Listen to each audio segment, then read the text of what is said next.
প্রিয় ভাইয়েরা, আমি বলেছিলাম যে একদল খেয়ে গিয়েছে আর একদল খাওয়ার জন্য রেডি হয়ে আছে। তো এখানে কি আমি কোন দলের নাম বলেছি? বাংলাদেশে 48টা প্রায় নিবন্ধিত রাজনৈতিক দল, কোন দলের নাম আমি বলিনি। কথাটাকে আমি জেনারেল রেখেছি। দায়ীদের বৈশিষ্ট্যই এটা, দায়ীরা জেনারেলি কথা বলে, যার যেই মেসেজ নেয়ার তারা সেখান থেকে নিয়ে নেয়। তো কোন দল এটা নিয়ে কোনো কথা বললো না, আপনারা এটাকে নিজের গায়ে যে মাখালেন, এটা ঠিক হয় না। আমি বলবো যে এটা খুবই অনভিপ্রেত হয়েছে। কোনো দলকে টার্গেট করে বা কোনো দলের পক্ষে আমরা কখনো কথা বলি না। আমরা কোরআনের পক্ষে কথা বলি, ইসলামের পক্ষে কথা বলি, ঠিক কিনা বলেন? সো একটা জেনারেল কথাকে যদি আমার রাজনীতিবিদ বন্ধুরা নিজেদের গায়ে মাখেন, ক্ষুব্ধ প্রতিক্রিয়া জানান, এতে করে সাধারণ জনগণের কাছে একটা নেগেটিভ মেসেজ যাবে ওনাদের ব্যাপারে। এটা হোক আমরা চাই না। এদেশের যত, তো আমার প্রিয় রাজনীতিবিদ বন্ধুদের আমি বলবো, কথাটা ছিল ভেরি জেনারেল, এটা নিজেদের গায়ে মাখানোর কোনো দরকার নাই। আমরা এই যে এক্সিস্টিং যে রাজনৈতিক চর্চা, এটা থেকে আমরা বেরিয়ে আসতে চাই। আমরা চাই না এদেশে চাঁদাবাজি, দখলবাজি থাক, ঠিক কিনা বলেন? এদেশে কোনো দুর্নীতি থাক, টেন্ডারবাজি থাক, এগুলো আমরা চাই। আই হেট পলিটিক্স একটা জেনারেশন আছে, এই বেশিরভাগ জেন জি অফ সিলেট, এরা আই হেট পলিটিক্স জেনারেশন, এরা পলিটিক্সকে পছন্দ করে না। কেন করে না, এর দায়ভার আমাদের আছে না নাই? আছে।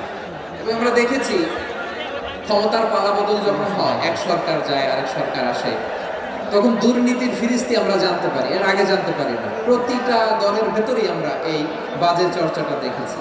সো এখন আমাদেরকে শুধরে নেওয়ার সময় এসেছে।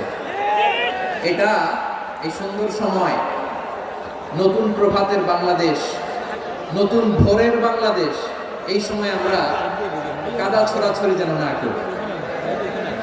আমাদের শপথ নেওয়ার সময় এসেছে। প্রতিটি দল, নিবন্ধিত 48টি, সবগুলো দলের এখন শপথ নেওয়া উচিত যে আমরা কোনোদিন আর চাঁদাবাজি করব না, টেন্ডারবাজি করব না, দখলবাজি করব না।